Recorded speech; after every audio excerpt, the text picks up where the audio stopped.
our second town, we first have to go through this tunnel here that you can see here in front of us.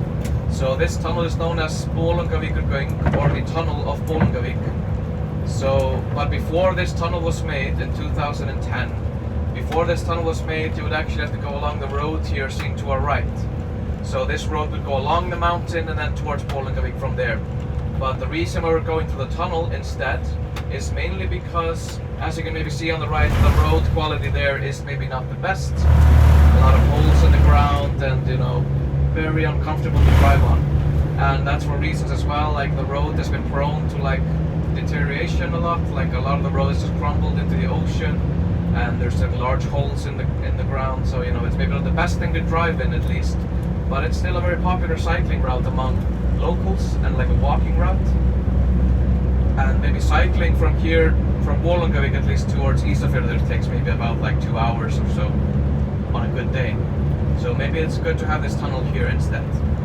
So this tunnel, it was constructed in 2010, and the preferred method in Iceland to make tunnels is explosives. That's mainly because we don't really have the necessary space for like large drill equipment, things like that. But this tunnel, the length of it at least, is about 5 kilometers long, which is, I believe, roughly 3.5 miles, if I'm not mistaken. And I do have to apologize, you know, here in Iceland, you know, we are normal people and we use normal units of measurement, like kilometers. So, you know, for me at least, I'm more comfortable with using kilometers. I'm not really familiar with the mile system. And, you know, we measure things in like centimeters, meters, kilometers. We don't measure things in like feet, yards, and football fields, or whatever you guys use there, subway footlongs or something. It's a very confusing system you have there. But yeah, this tunnel is about 3.5 miles, and it's a very easy tunnel to drive through. Usually it takes about like 5 to 7 minutes. It's not that long. But what's a very fun fact with this tunnel is this tunnel actually has a little bit of a record to it.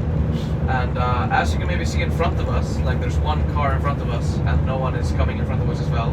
But this tunnel is technically, and I say technically, the second busiest tunnel in the entire country of Iceland on a traffic basis, on a daily basis at least.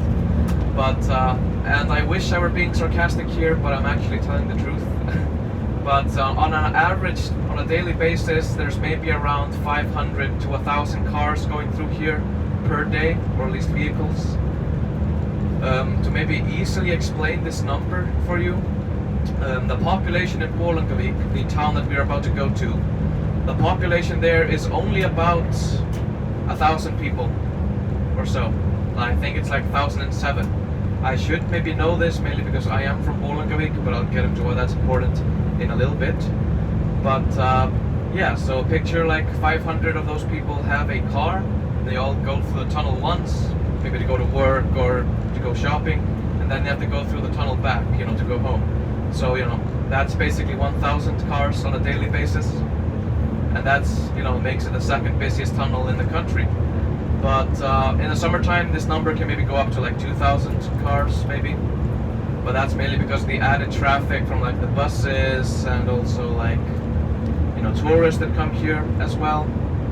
So it can vary a lot depending.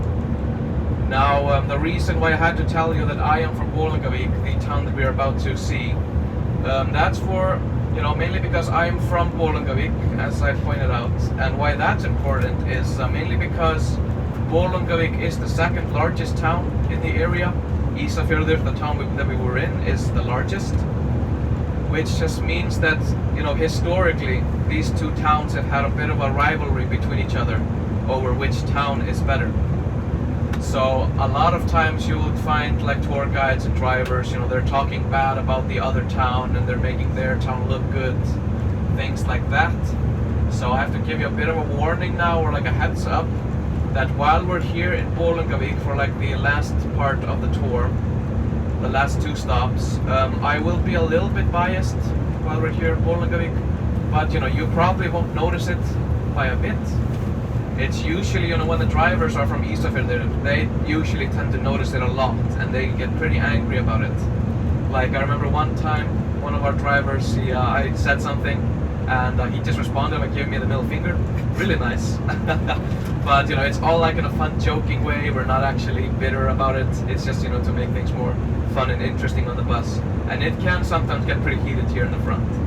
But but yeah, while we're here in Bolungarvík, I will be a little bit biased, but you know, you won't notice it, so don't really worry about it. But yeah, you have been warned in a way. But we are just now about to reach the exit of the tunnel.